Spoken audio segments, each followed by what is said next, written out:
everyone. Welcome to the Chapter 10 podcast. This is Carlos Garrido from Midwestern Marx. I'm here joined with my co host, John Henry. And in today's episode, we're going to be digging a bit deeper into the practical elements of what goes on in our workplace.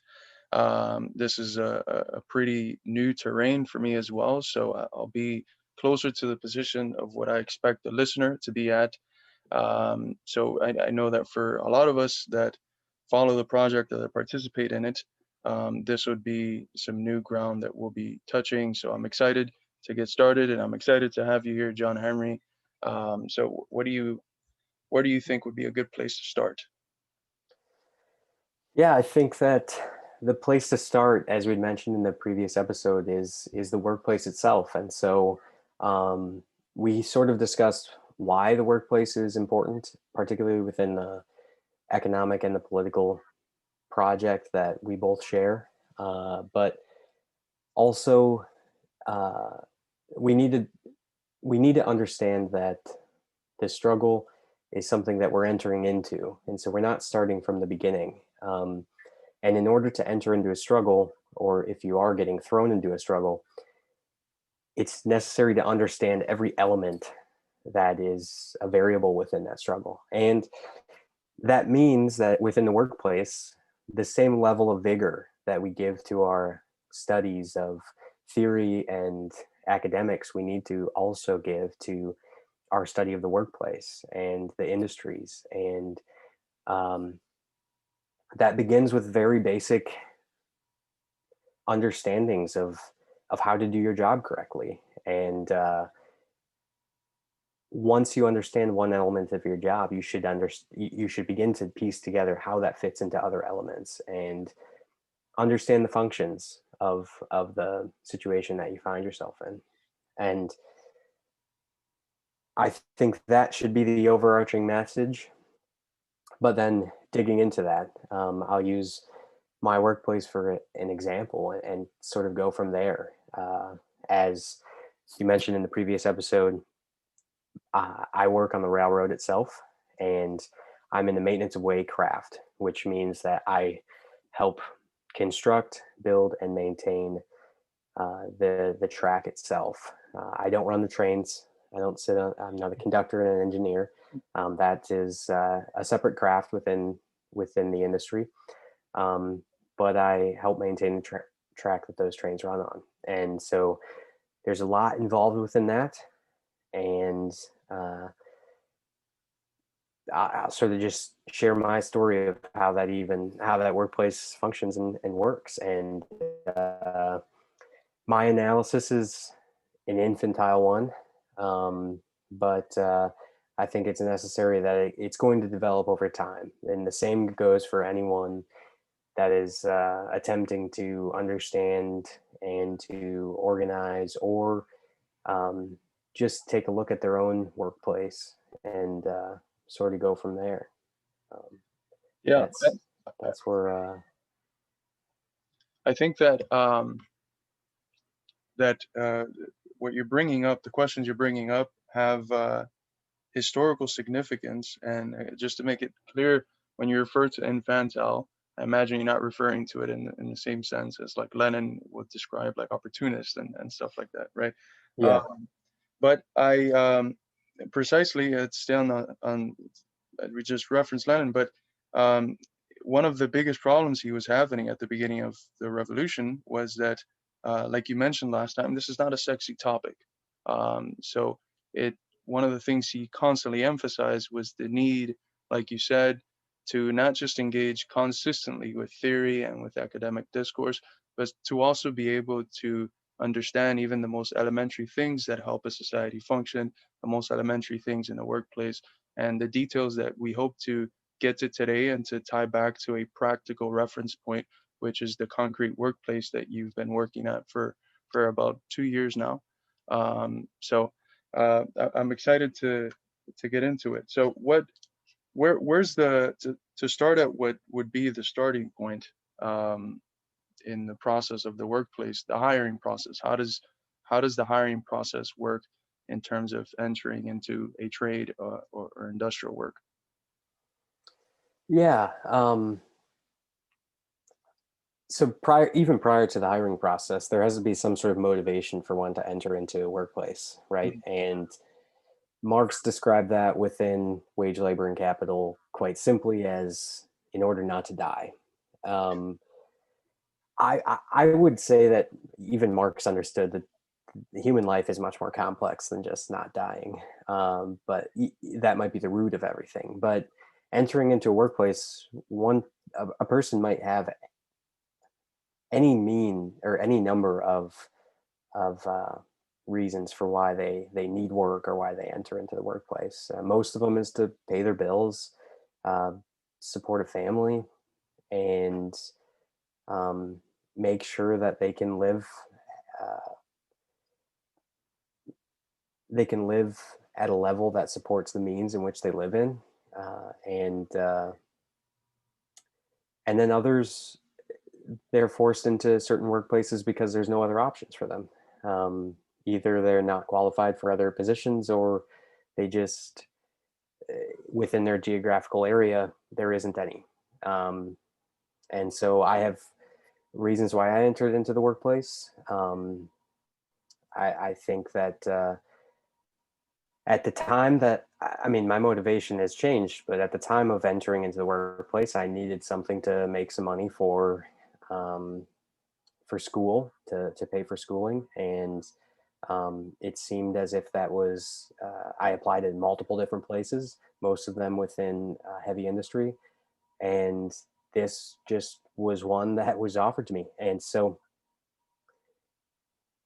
one thing that people look at is, what does this job entail, prior to, like, we definitely have to sell ourselves to the company in such a way, right? You put together a resume, which is basically just like, um, not the price tag, which, although it could in some ways be looked at as that, but just a description of the product that you are offering the person, or the company.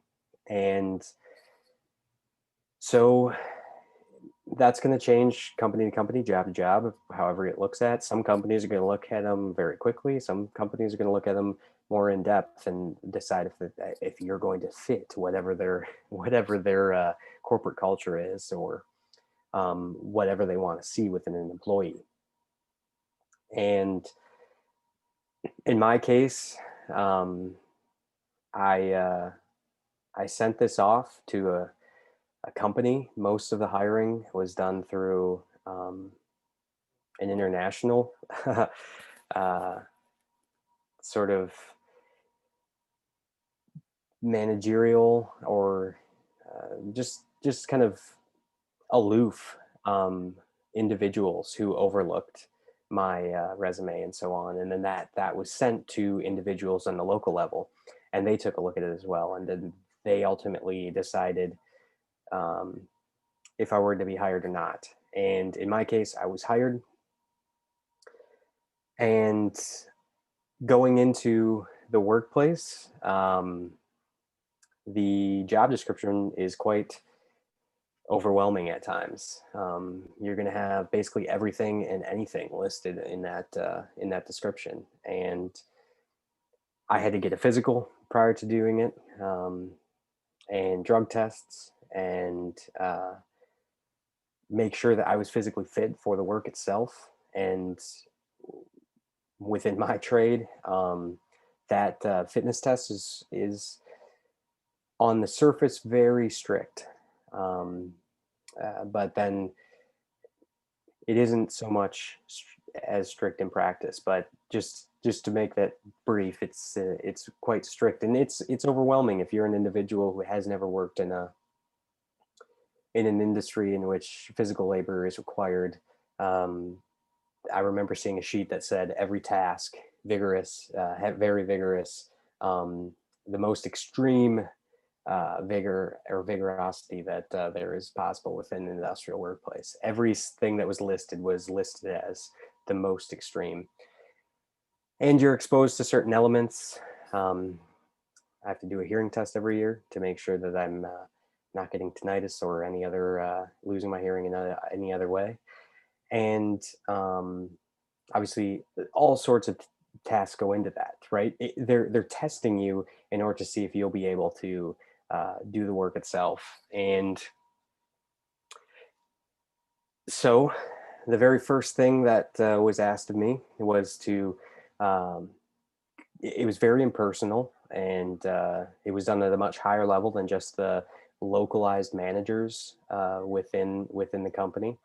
Obviously, it's a very large company, and so the hiring process it kind of takes place on two levels. It takes place on the local level with local managers at least sitting in on interviews, but then also on the higher level of the company itself deciding yes or no, and then those managers having to say yes or no if they would like them or not. Going forward, then, after my physical, after everything had been passed and approved, um, uh, like I said, this comes to understanding every element of the workplace, and so I was sent to training, and training took 2 weeks.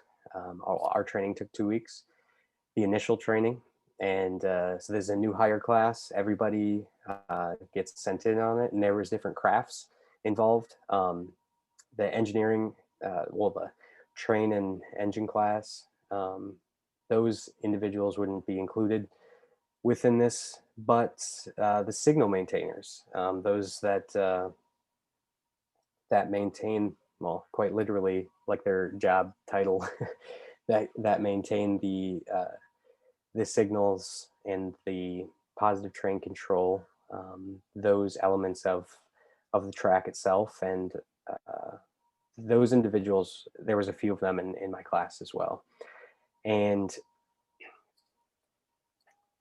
training 2 weeks done by management, done by the company. Um, and the company kind of just tells you what they want you to know, very very quickly, as fast as possible, get you in and through so that you can be a worker. So I don't think that there's a single individual that remembers much from their initial new hire training. It's a lot of information very quickly, and it is basically just to cover the company's ass so that if anything goes wrong, they can check a box and say, look at your file. Oh, you knew this because we taught you this. And then it's on you if you screw up or make a mistake or put in an unsafe situation. It's on you, and it's ultimately the company gets to wash their hands of it. And so my training, um, unlike certain other crafts outside of the railroad, isn't done through the union itself, but done through the company. The company does the hiring process, the company does the training process, and it's only sort of an act of kindness that the company allows the union to even talk to the guys during the training process. And because of COVID, that has ceased to exist in most new hire classes. One of the interesting things that you mentioned, which I think it shows the parallels of how labor power is a commodity comparable to the selling of a car, is that you were talking about the resume as literally a sheet through which you saw yourself. So I was thinking, the resume is like the written, embodied form of the history of concrete labor that's embodied in the product and the labor product, what's behind this product. Um, and uh, when you think of like the ads for like a car or something like that, it it gives you like a list of things the car can do, right? It gives you what is the use value of the car, what can you do with this thing, right? Because that's what they're trying to get out of your labor power. um, and then you talked about the training, and it's like you mentioned there was like 1 or 2 weeks of training, and I just instantly went like, oh, this is like a test drive. Right? So uh, there's these concrete parallels where your labor power is treated as any other commodity is in the market, um, even though it is the commodity that creates other commodities. And there's a process of quite literal dehumanization here, like you're reduced to a thing. Um, is that something that's felt in the process? Is that like, did you feel that in the process of applying and doing the training and that period which preceded the sort of smooth sailing work that you're doing now? I think that most individuals that are entering into an industry such as mine aren't going to recognize feeling any different than they did within any other company that they had worked for. It it's sort of just the way that it is right now, and that sounds awful, but that quite literally is just the reality of it. Um, you sell yourself uh, to a company in such a way that you are like a sort of tool to them, and they view you as such. You provide a certain amount of production for them, and necessary production that they need in order to maintain a profit level that they maintain at. And at this stage, like, for example, we have brand representatives come in and talk about specific products that they produce uh, from their companies that would make our lives as railroad workers easier in certain ways. So whether it be some sort of uh, hydraulic device that does one of our tasks that we don't have to necessarily do it by hand, um, that is, they give us a brochure and it tells you all about everything. And sometimes they'll even do demonstration on how these things work. And then our managers will talk to us and say, what did you guys think about that? Do you think it's worth us at least ordering one or two of them just to see how they try it out? Or is it not worth it? Or, would you guys rather do it by hand or anything else? And imagine the hiring process just as that, except you're your own brand representative. You got to enter into the interview. You have to just talk about the things that you were that you are capable of doing and that you've done in the past. And I don't think many individuals view it as you're just a tool, although in reality that's what it is. You are just an additional tool. And not only is that 2-week training like the test ground, but like different railroad properties um, have different union contracts, right? So there's not the union that I'm a part of um, doesn't have a national contract for every railroad, and it says if a member of our union is working on your property, you have to abide by this contract, and it's the same for every maintenance away worker across that. No, like, railroads are still privately owned, and this is sort of this is a bigger element of obviously it's dialectical. You have the minute element of your workplace and you have a larger element of your workplace, the industry itself. Railroads within the United States are still privately owned, and those those owners have, because they're separate companies, or because they might be the same company but own separate properties. Historically, those were separate properties. Then there would be separate contracts for those, or governing those on those properties. And after your training, there might be a period of time where you are not protected by the union because you're not a member yet. There might be a probationary period in which you are at the will of the company. If they decide that they think that you're going to be a good worker, they will allow you to stay. And then obviously at that point, after that point, you are protected by the union fully, and then you have to pay your dues. You become a full member. Um, but prior to that point, managers and in some cases fellow workers can decide whether they think that you're going to be good help or not. And that's the test drive right there. That's the real test drive, because you're out working alongside of other guys for a particular amount of time. Most union workplaces are the same way. I would say that even within building trades crafts, where the hiring process is a little different. You'd be hired through the union hiring hall, and then you would be sort of sent out to jobs based on seniority, and then those workplaces might say, send us someone else, this guy's junk, and then you'd be laid off for a little while and have to wait till another job comes along, and then you can do that one, and maybe as you train you get a little bit better, and then those companies might want you there again. But you're ultimately at the will of the employer in this case. And so you have that probationary period. And during my probationary period, I was sent to a production gang. So I think at this point we can talk about sort of what we do, and how the workplace itself is structured. So in the United States, like I mentioned, the railroads are privately owned and operated, and that means the roadway itself. It's not like a interstate or a highway or a municipal road where the government owns the road itself, and we pay taxes that help maintain those roads. And at a certain level, um, the railroads do that themselves.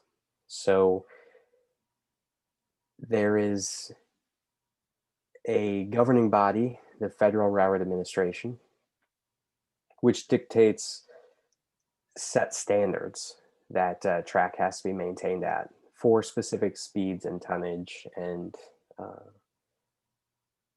and there's a lot of specifics that regard at least the regulations that they have on the private railroad companies. And what that means is, like our craft is named maintenance of way, that track needs to be maintained at a certain level or higher to run trains at a certain speed so that they can make deliveries in a timely manner for all of the customers of the company, and so that uh,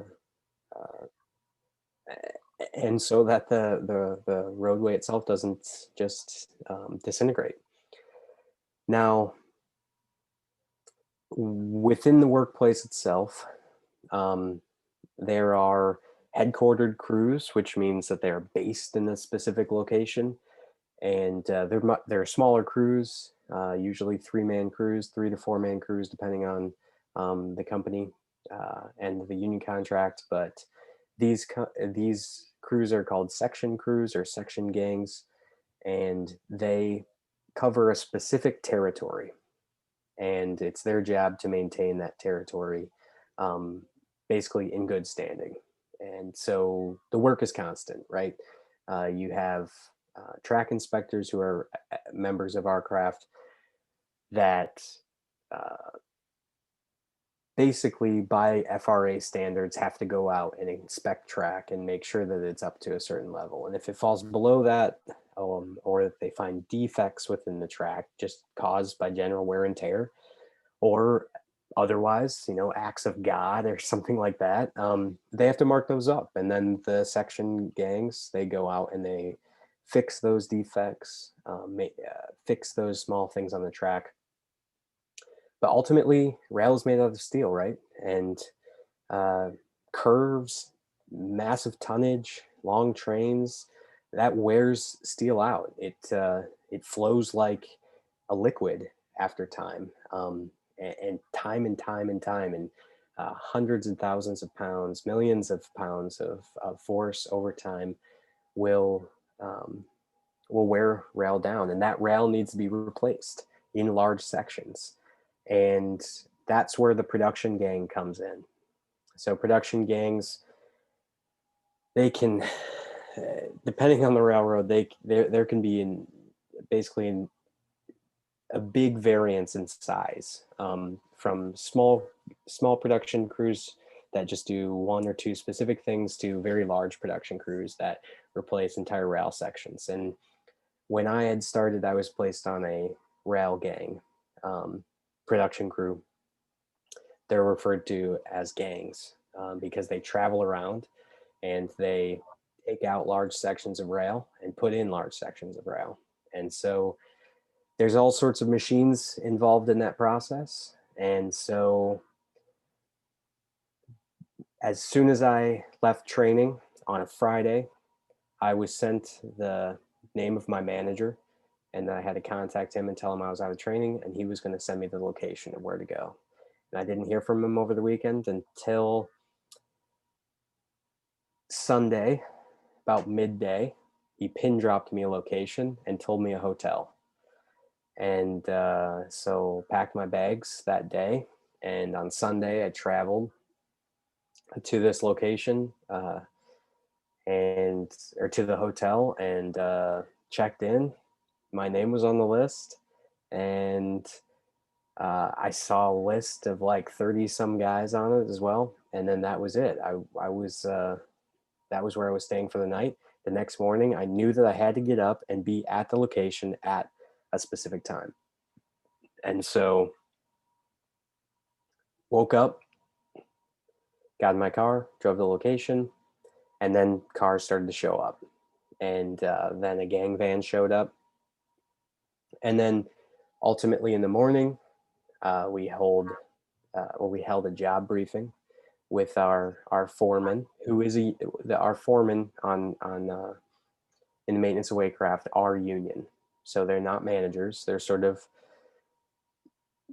they do have decision-making power over how projects are done in some way, because they might have an understanding of the project itself, but ultimately they just their task is to provide track protection to do any sort of job, which this is all very boring and in-depth, but it's necessary to understand the workplace itself. And our foreman gives a job briefing, describes what we're going to be doing that day and where we're going to be doing it. And then from there, we got in machines and we went out to the site. Now, when I started, I was just a laborer, so I wasn't operating machine. I got to a location, and the tasks that we were doing were very simple. It's like an assembly line on the track itself. So, you have these multiple machines, and each one of them has a very specific task. So the way that rail is constructed and the way that rail is laid, there are spikes that hold the rail, obviously, to the ties, but then there are plates that are laid in between the rail and the ties, and so on. But laborers sort of are the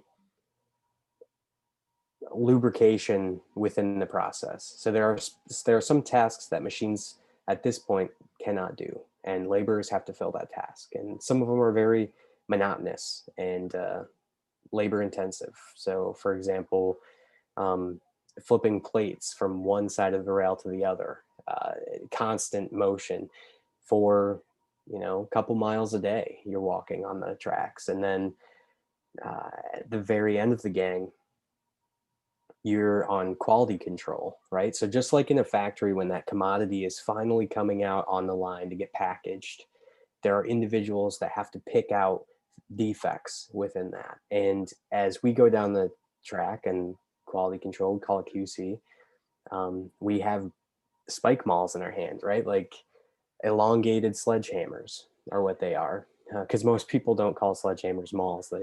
But on the railroad, everything's a maul. And I'll never forget the very first day I was on the job, some guy pulled me aside and he's like, "Hey, everything on the railroad is heavy except your paycheck."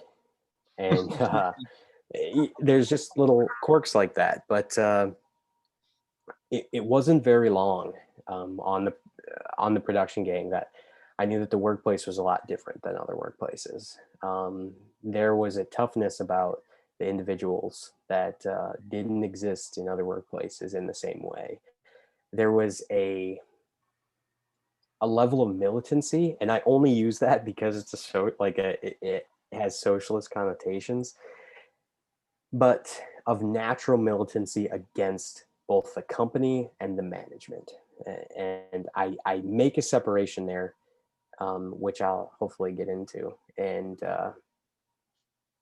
there's we can say things to our management that you could never say in any other workplace. Um, Largely because a lot of the management was at one time on the tracks with us. And um, so that was the first experience that I had within the workplace itself. And so I'm trying to wrap my head around this, right? I'm trying to wrap my head around how things function. So, okay, very, very simply, like you ask someone the first day on the job, like, okay, what should I be doing? And these are things that you just learn as you go. Like you learn how to do certain things from the people alongside of you. Some are more friendly than others, obviously, but it should be an essential element of anyone who wants to be uh, involved within the industrial battlefield to understand everything about that workplace itself. You become the most dangerous person within the workplace if you know how to do everything and know how to do it well. And if you're respected by your coworkers, say you help them with a task, you get it done. You get it done in a timely manner and help them out. I mean, um, I don't think hard work is a bad thing. I don't think that leftists should be, or socialists or Marxists or whatever people define themselves as. I don't think they should be anti-work. I mean, labor is an incredible force that produces incredible things, and at the end of the day, I get to point at certain things and say like, me and my mates built that, and it's going to be here for 100 years. Mm. Um, and that's an incredible thing to be able to do.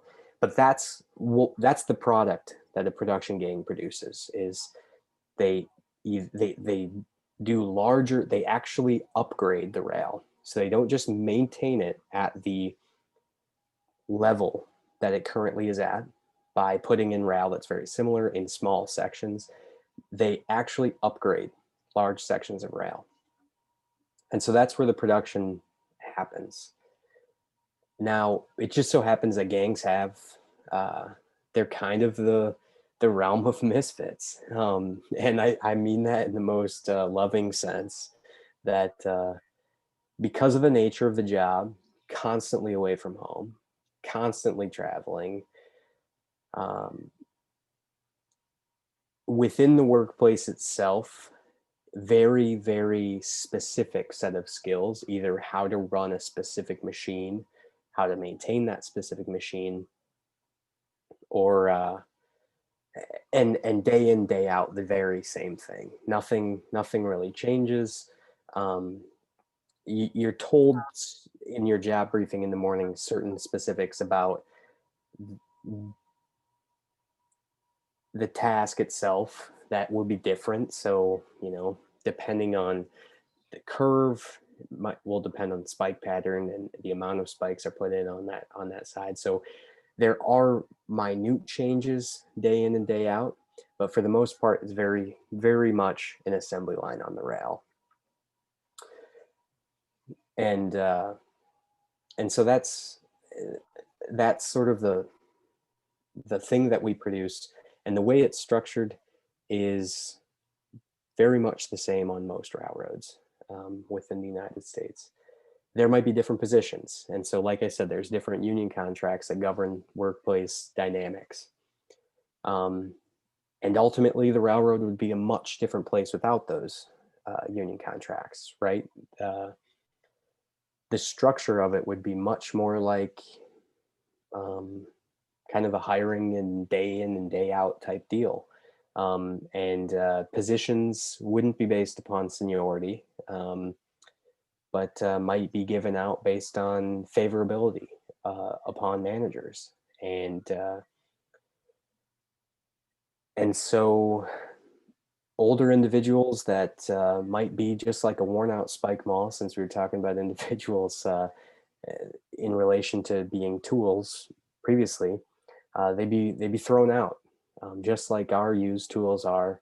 Um, And that's no way to treat a human being, but that's quite literally what would be the case. And so um, our union contracts govern certain elements of our workplace, and that's why they're different than other workplaces that I think a lot of people would be familiar with. Prior to working on in this position, I worked in retail for a while, which was a much different structure. No regular schedule. Uh, I might there was no set. I I could be told that I would be working at any time. Um, Obviously, the store would have set hours, but I could be told at any time that I would have to come in, or that I would have to do this or that, or next week my schedule could change 3 or 4 times. Um, Whereas in this, there's a lot more structure. It's a lot more.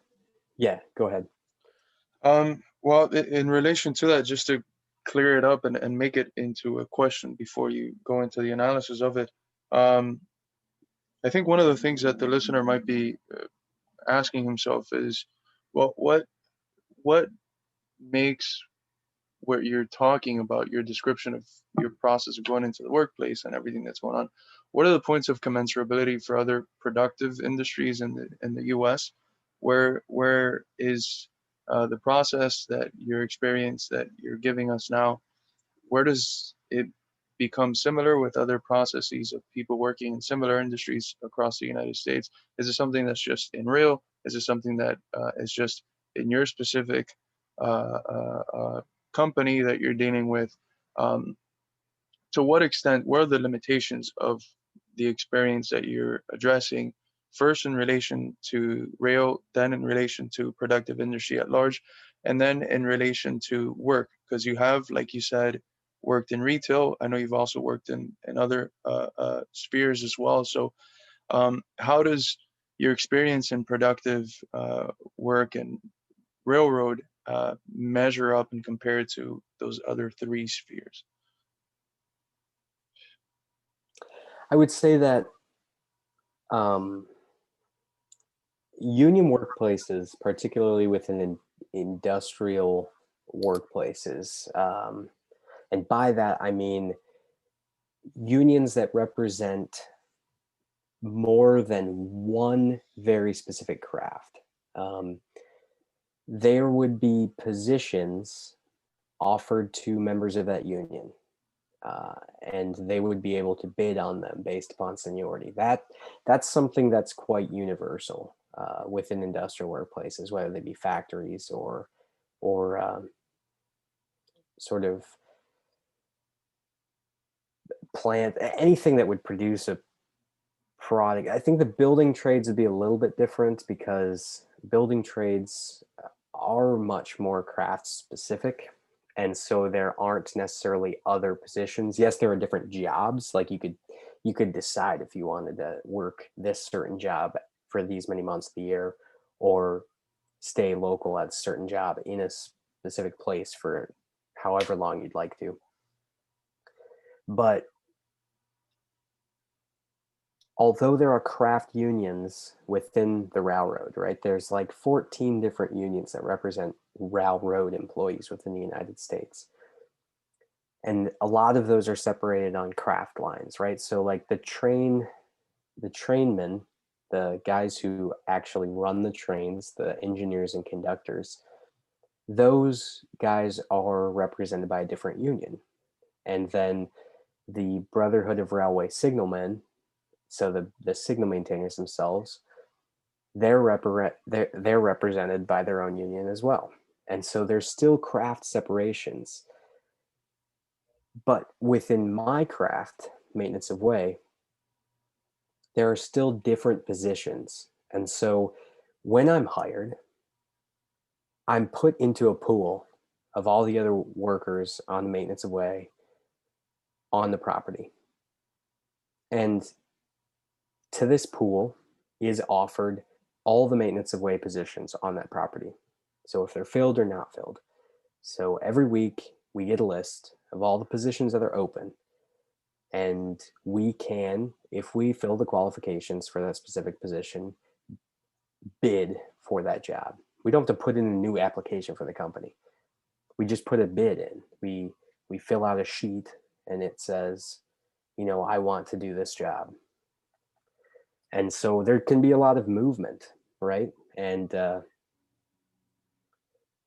seniority plays its role there. So, like, if you have a date for a specific position that is better than someone else's date for that specific position, you get awarded that position. That's structure that exists in other industrial workplaces. That that where the union covers multiple positions in a workplace. Those positions may be offered to other members of the union. And this isn't something that is necessarily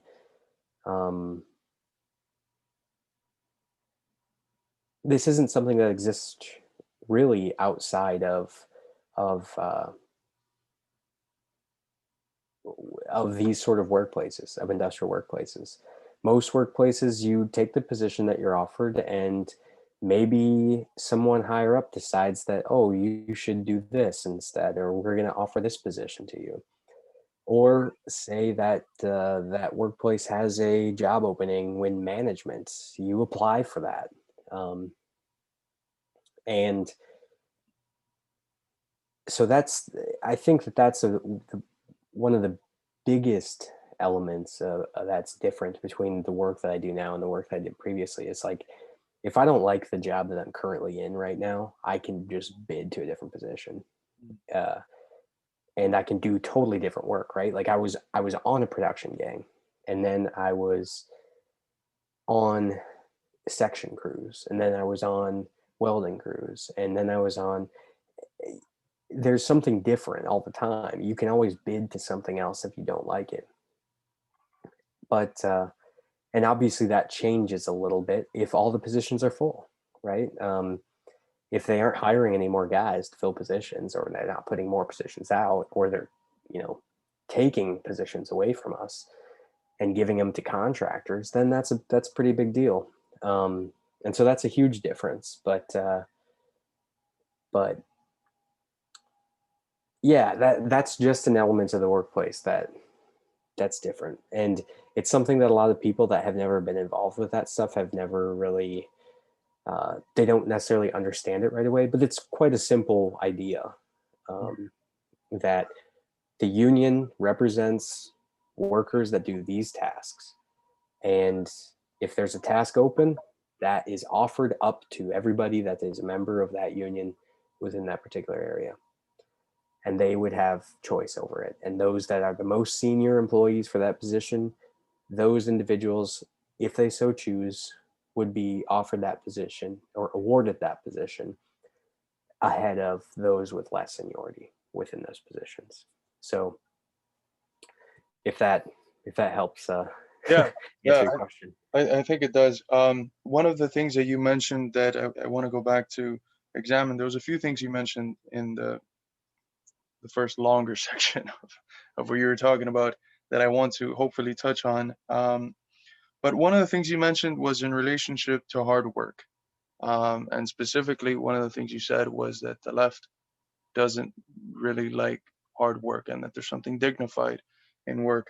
Um, I agree with the sentiment that there's something dignified in work, but I think the question that would arise from a regular person on the left, um, is what is the benefit of hard work when uh, when you're paid in terms of time? It would seem that hard work would be not only non-beneficial, but would actually be bad for you because you're wearing yourself out quicker. You're producing more, but you're getting paid the same thing. Now, I anticipate that from what I've heard from you before, there's an element of respect that's gained from your coworkers when you're a hard worker and when you're not, lazy. Um, but I think that this could be countered as well. And maybe I'm just going into and giving a response that you wouldn't give, but I just want to present it because I think it's something that people would say. uh, thinking of Taylorist forms of scientific management and all this BS, um, it would seem to be that if that the perspective could be otherwise, that if you're more productive and that if you're more of a hard worker, uh, you're actually frowned upon by your coworkers because you increase the level of what's expected for one to produce, and thus then the minimum of what they're supposed to produce is higher, then they're supposed to work more, and there's a sort of lifting of what how much one should produce. Um, so how, do you mind expanding on what you have in mind when you talk about hard work and its benefits? Yeah. Yeah, I think that that's a natural um, reaction to, you know, saying that hard work is actually quite dignified and it's actually a respectable thing.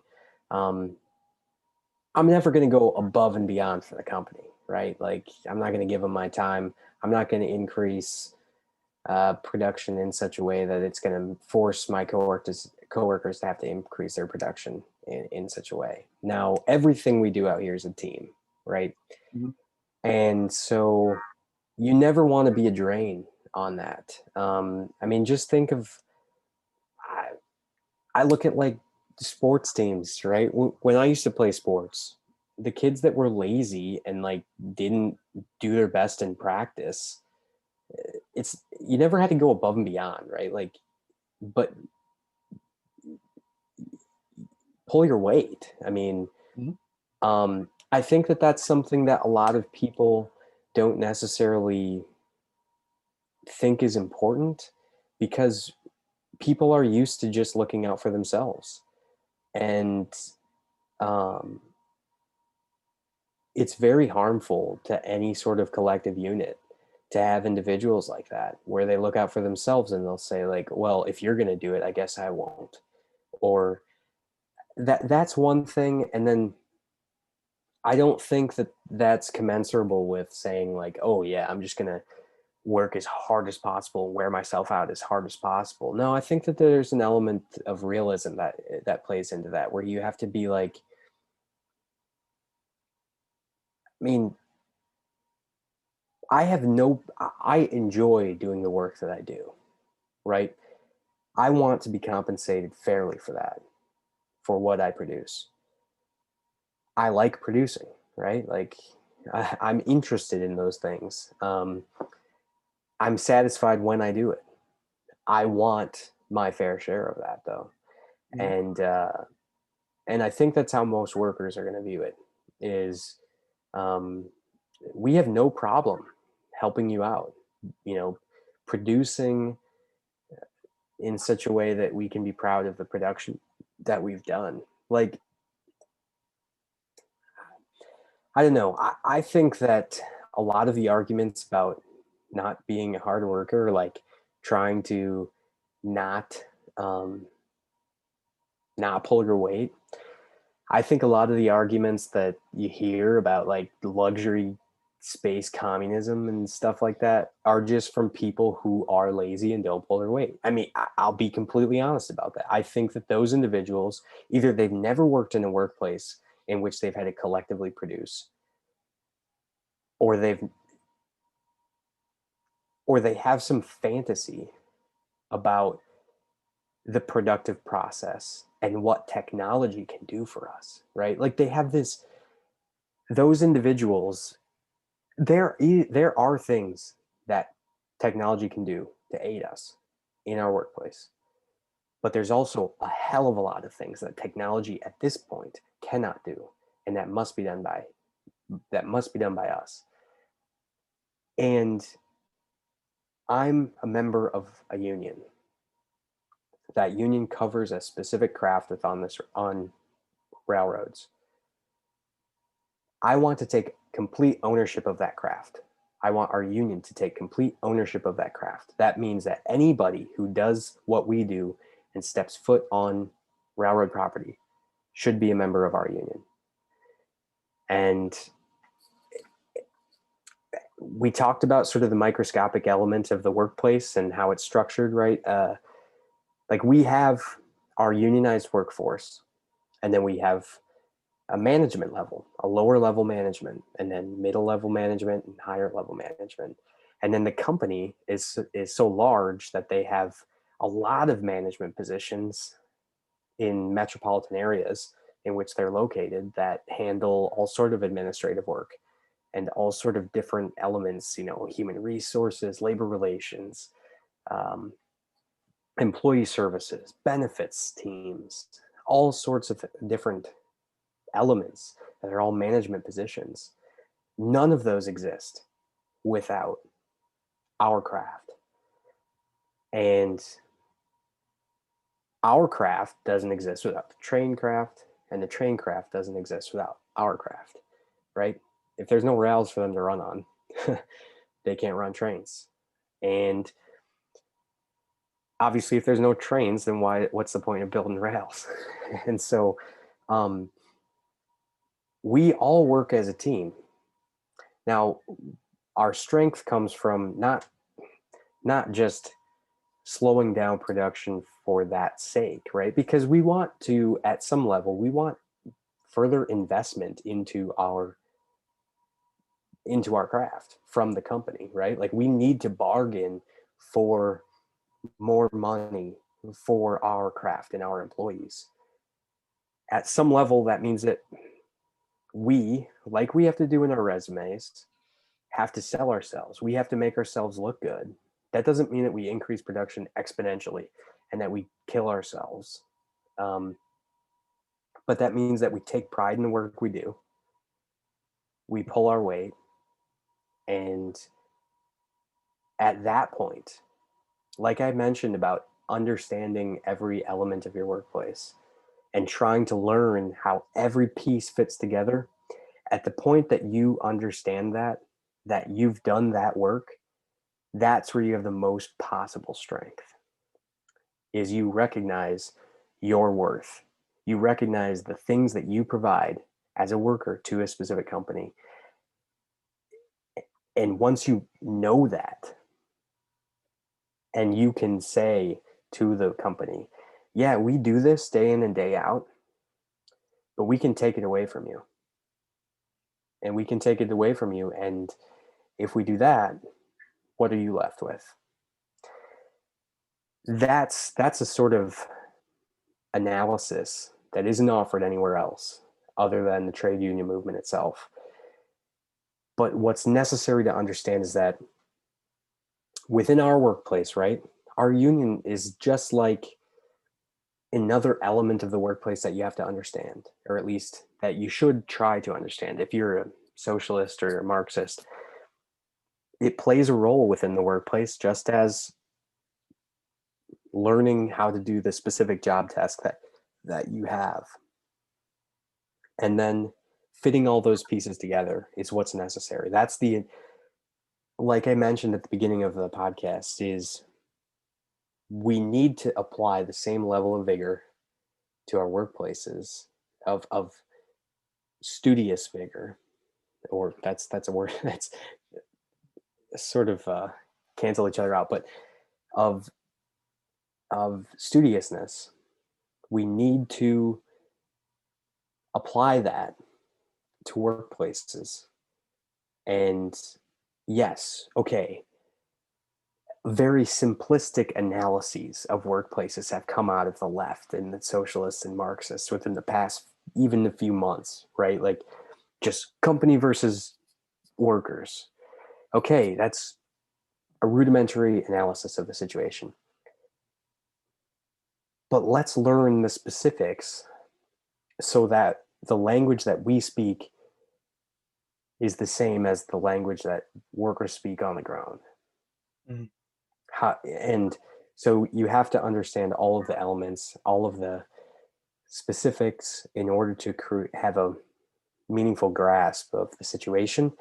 And as I mentioned in the beginning, if you're getting thrown into a fight, you better know where that next punch is coming, and you also better know where your feet are. You need to know every element of that arena where that fight is taking place. And yeah, it's funny to me to see socialists and Marxists, and we've had the conversation time and time again, that just zoom in on politics constantly.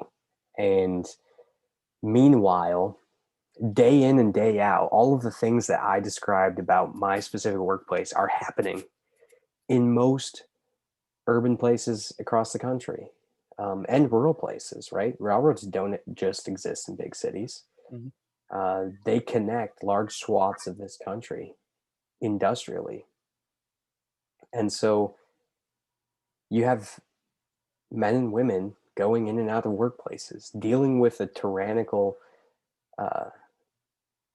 the tyrannical private companies that run the railroads every single day. And this isn't just limited to railroads, right? Like there's a lot of industry within the United States that still exists.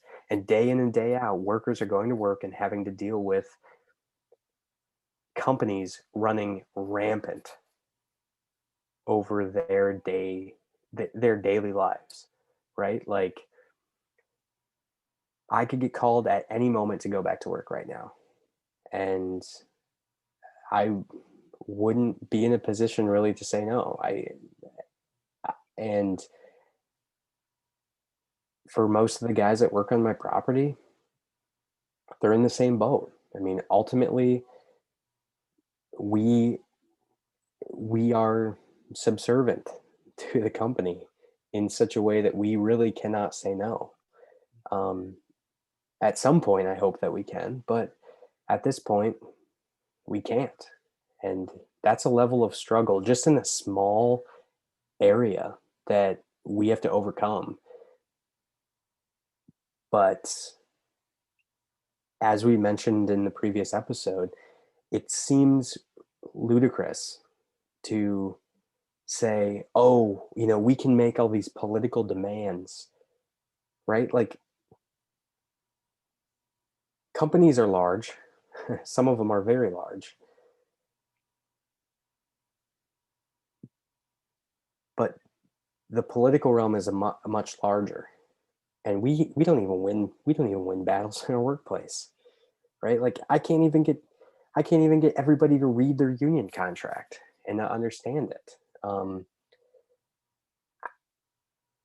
What sort of demands am I going to make from international politicians who some of them are in bed with the companies, right? Like there are politicians within this country and others that sit on the board of directors for certain railroads, and that's something that is I see very few people that are socialists or Marxists ever talk about, and it's a shame because there's a void that exists in the analysis of industries that could be filled by individuals that could learn and understand workplaces like these, and and could offer a clear analysis for workers that is just currently not being filled. And frankly, like even within our unions, that void hasn't been able to be filled. A lot of individuals within our unions came from the ranks but never had training on these things and how to understand and how to research this stuff. And so it becomes like, from my own perspective, I would never be able to live with myself knowing what I know now about industry within this country if I did not stay and fight. I would never be able to live with myself.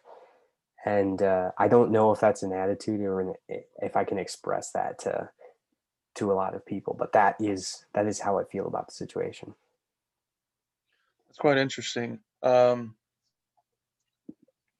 I just to go back to the first things you were saying, it's talked about the luxury space communism, and what's funny is that some of these sentiments to not work hard and to um, what these lazy sentiments, right?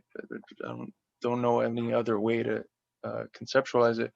Uh, they are proposed as good praxis, right? So you have memes circulating, um, and they sort of try to equivocate it with like stoppages, which, as you mentioned, is something that comes post the fact of working hard. First, you work hard, you establish your value, and then you say, "Hey, I can take this away."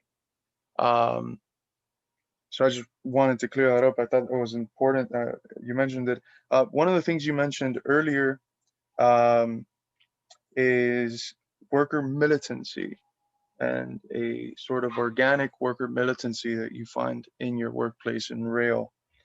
Um, and that's connected as militancy to a distrust or hatred towards the company and the management. And one of the things you specifically said was that there's a distinction that we should touch between company and management. So embedded in what I'm trying to ask you is two questions.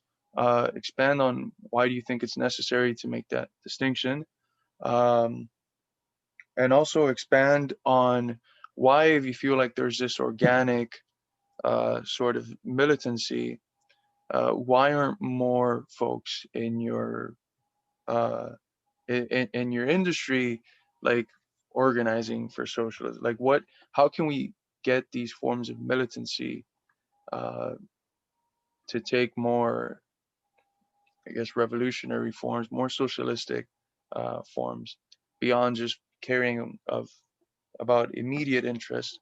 How can we sort of engage in the process of building the type of consciousness that takes this militancy and makes it so that it doesn't just aim at a sort of trade unionism radicalism? And maybe the question is itself wrong. I know in the past I've asked you a question and you're like, well, we're not even close to that trade unionism radicalism yet, right?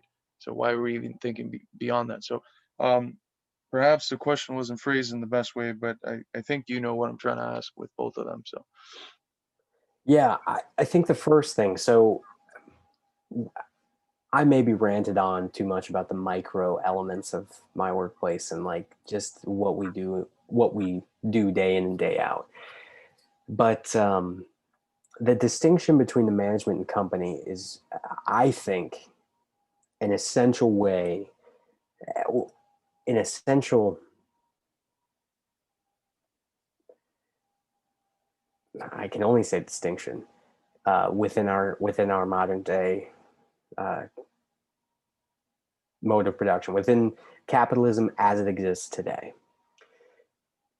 For this very reason, management covers within my workplace everybody from the lowest level supervisor, right? There's supervisors, and then there's managers who would be like roadmasters, who would be the localized management that would dictate a certain region on a property.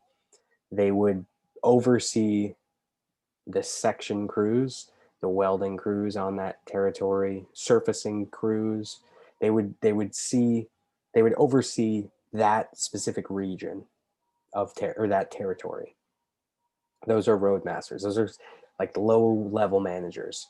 And then above them is directors, and those directors handle multiple territories, but their own large territory basically, and they oversee that, all of the work on that. So the roadmasters are underneath them, and then the unionized workforce underneath them. Above them are higher individuals, um, all sorts of levels, and ultimately these levels increase all the way until the CEO. And so it's wild that socialists and Marxists are equating CEOs with capitalists, because in most cases, the CEO is not the capitalist. They're merely the highest paid manager. And so that's why I separate manager in the company, or management in the company. And like the managers that I come into contact with on my day in and day out, most of them came from the unionized workplace. They were individuals who wanted to advance their career.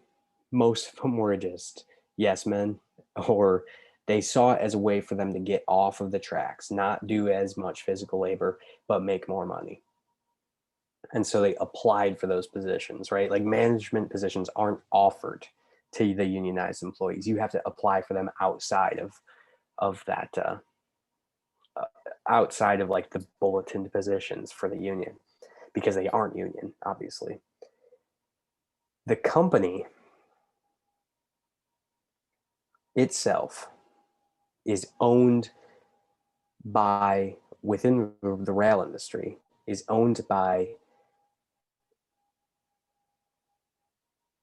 shareholders. They're publicly traded, except for all class 1 railroads are publicly traded except for BNSF, Burlington Northern Santa Fe, which is a private company that is uh, owned and operated by basically Warren Buffett.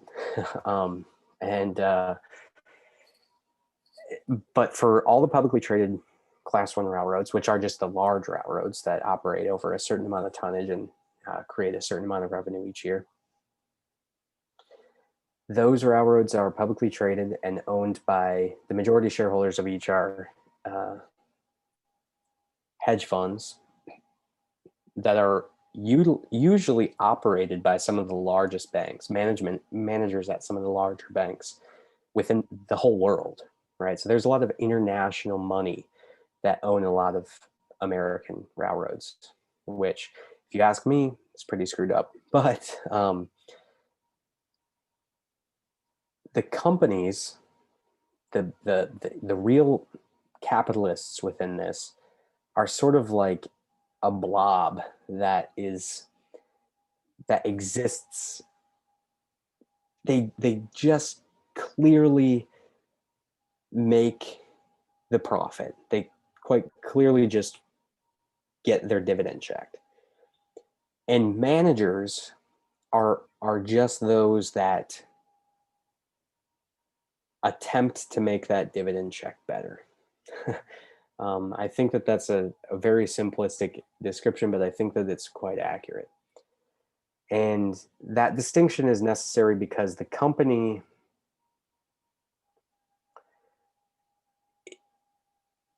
is very large. And like the management that I come into contact with is quite small compared to the size of the company. And like there's a lot of managers in there and involved there. But the company's will is just put out by the management, the foot soldiers of the company. And managers, there's an interesting attitude that they have, right? They took the position because they wanted to better their career. That is what they did. And because that they want to continuously better their career, they constantly want to come up with new ways of doing things. And those new ways of doing things, they bring in a lot of change for workers. And it's very hostile. Workers know how to do their job. They don't want someone coming and telling them how to do it. The smartest people that I've met out on the railroad are not management. Usually the dumbest people I've met are in management because they come up with dumb ideas of how to do things or dumb ideas of what we should be doing. We know what we should be doing. We can go out and look at the track and find defects ourselves. We can go out and do that day in and day out. We can find them, fix them, whatever. All the managers do at our level is basically just balance a budget. They have this amount of money to spend each quarter, and they need to make sure that we don't go over that. And so in our workplace, there's a very hostile attitude between managers and us. And people don't necessarily see the company. They have an antagonism both to the company and managers, and it's almost a separate antagonism. Most of the people see the company as very cheap. There's a common, like, they just see it as not wanting to invest. within the route itself. But then with managers, the antagonism comes from a practice that higher level managers have enforced, which is called efficiency testing. Efficiency testing is not what it sounds like. They don't watch you do a task and time you. Efficiency testing is observe. It should be. I'll say it should. It's not the same in practice. Watching an individual do a specific task and rating them, good or bad, pass or fail, basically, on if they did that task correctly and safely. That's all it is. The way that it's implemented is higher level managers have decided that there needs to be quotas reached on pass and fail rates each month. So they have to do a certain number of tests on a specific topic, and they have to have a certain number of failures on that topic. So what this turns into is a cat and mouse game of who can find failures and who can find passes and how when they e-test you and things like this. And so, like I said, a lot of these managers, the lower level managers, came from the unionized workforce. And so they worked alongside us at some point. But now they quite literally have to find failures that we do wrong, and then they put it in our record. And once these add up, you go to investigation, you have the high level managers there, and it's a kangaroo court. You did everything wrong. And that makes our guys subservient to the company, because then they start having to do tasks that they are asked to do, not because it's safe or anything, but because they don't want to get written up. And so there's a constant, very hostile attitude between management and the workforce. And an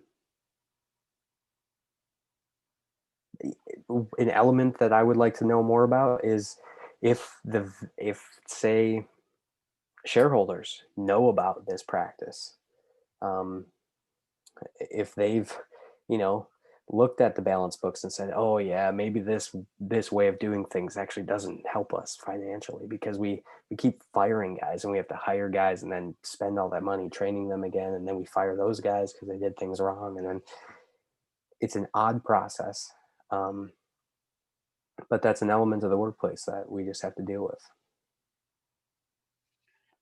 Yeah, I think that's a helpful and interesting distinction. And like you said, it doesn't seem, at least I haven't seen anyone that considers himself a Marxist recently do it.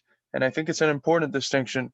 So a question to wrap up in relation to this: how does this introduce distinction, which I believe is a modern phenomenon? How does it affect the regular conceptions that we have about class struggle and the polarized classes that, of course, there's we talked about this last time. The Marxist analysis of class is not as simplistic as is taught in academia, and but how does having a more practical enemy there in the managerial class affect and force us to reconceptualize the class struggle? I think, as I mentioned, like, management is just merely the foot soldiers of the company, right? Like, the CEO obviously is the person who sets the corporate culture, or at least that's part of their job.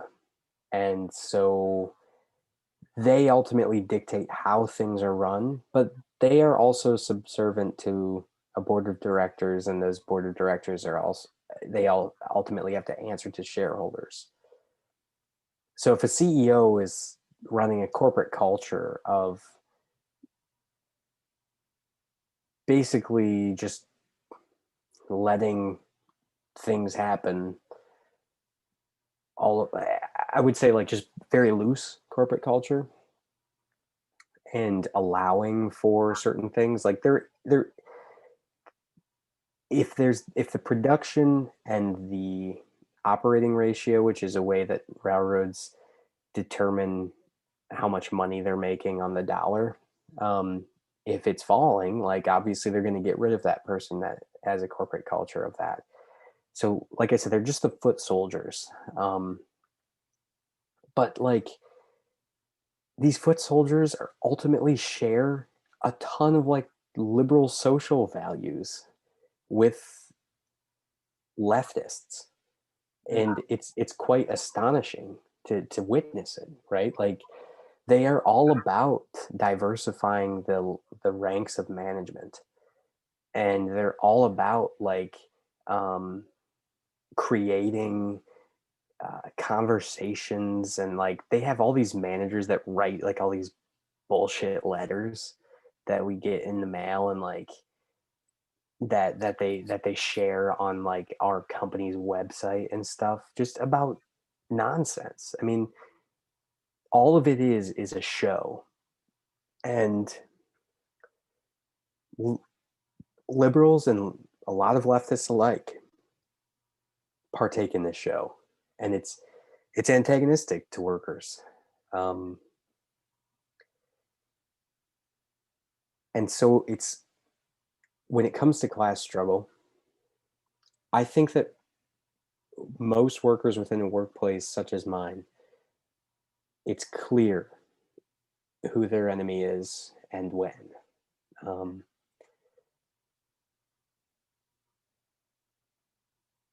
but that's not articulated in the same way as, say, socialists articulate it within the United States. The language isn't the same. And even the analysis isn't the same, right? Like, there's very few socialists doing the sort of work within workplaces specifically to understand, to analyze, and to convey what's going on. So, as I mentioned in the previous episode, workers don't even see themselves as a class, and the distinctions between classes aren't the same as they would be from a perspective of a Marxist, um, at least within the traditional sense. And also, like, Marxists have an understanding of class, but yet Marx made an analysis in order to get to his understanding of class. I think that Marxists within the United States today have to make another analysis. They have to do the analysis, right? They don't just have to accept the idea of class. They have to do the analysis itself. As a Marxist, we don't take Marx's word for dogma. For me personally, I prefer the method of analysis. I think the method of analysis is much more important than what he said himself. And I think that that's what we need to do, is the analysis part. But like what that means is that you have to do the work. And as I mentioned last time, I'm not going to force anybody. I'm not going to tell anyone that they need to change careers or like go upend their life. I simply believe that, I mean, my whole goal in life is to get workers, to build workers' power. It's quite simple. And that comes from a recognition of where we're at. It comes from an analysis of the struggle, because I'm not entering into the struggle at the first bell. We're well into this fight, and recognizing how badly beat up we are, and the things we need to fix in order to throw a couple of good punches and at least get the enemy on their back foot. Yeah, that's quite interesting. I agree with your sentiment that to read Marx as a Marxist, you have to read it through the method, not through what is just said statically. That's what dogmatism is. Um, so, just another final point of practicality.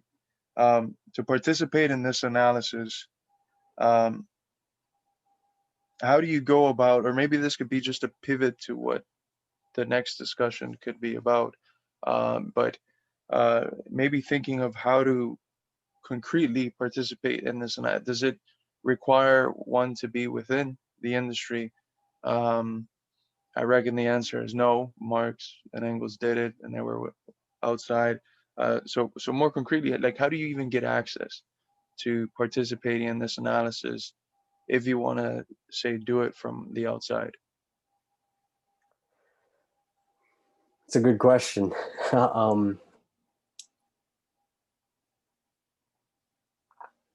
I think the biggest thing is to just be willing to learn, and to learn from things that you might not regularly learn from. Like you and I mentioned that audience is mostly socialists, or mostly people that are interested in the ideas of socialism. And I remember in my own development of analysis that I would reject like certain analyses from, or I would just not read certain things from certain places because they didn't adhere to my political views.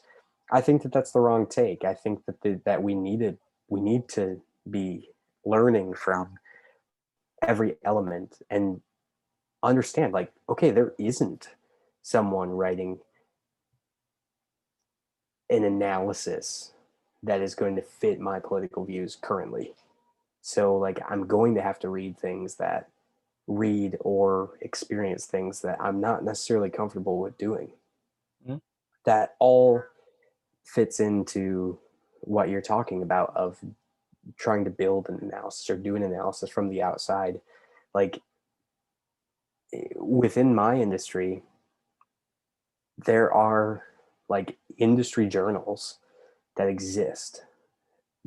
Obviously, they're not run by workers. Like they're not giving a working class perspective on situations, but yet they're giving you information, and that information can be utilized.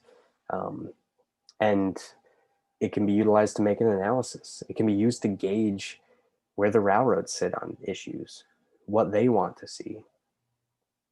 And so it's just an open-mindedness is where I think is the first thing that is necessary to make any sort of analysis from the outside. Um, don't go in with preconceived notions of how you think the industry runs. Mhm. Um, right? Like workers versus capitalists, labor versus capital, whatever Marxist distinction that you want to impose, there's a lot of details that must be threshed out within the analysis of these industries. And this isn't just my industry. There's countless other industries that the same situation is going to be um, necessary into viewing into. But I think ultimately, like we've mentioned before, there is not a single socialist or Marxist within the United States today that understands an industry enough to run it. Mhm. You know, if we won political leadership or political office and we had individuals who wanted to nationalize a certain industry and nobody knew how to do so, who would end up running it? Right? Like, I, I think that that's a simple way of putting it. And I think I'll conclude with that. Yeah. Well, I think it's one of those things. It's like when you're looking for something in the fridge and you can't find it because it's just right there. Like everyone knows that what you're trying to build with socialism is a society that's better. And in order to do that, you need to understand the functionings of what is keeping this one alive and know how to do it better. And if you don't even know how to run an industry or a specific workplace or what happens or any of that, all you're proposing is ideas, and ideas don't feed people. Ideas don't create better living conditions for people. So there's a lot of practical importance in this and theoretical importance in recognizing it and in being conscious of what our task is. Um, any closing comments? I think just just just be vigorous and be dedicated. I mean, not cult like, but I think that there's an element of discipline and dedication that is required of individuals.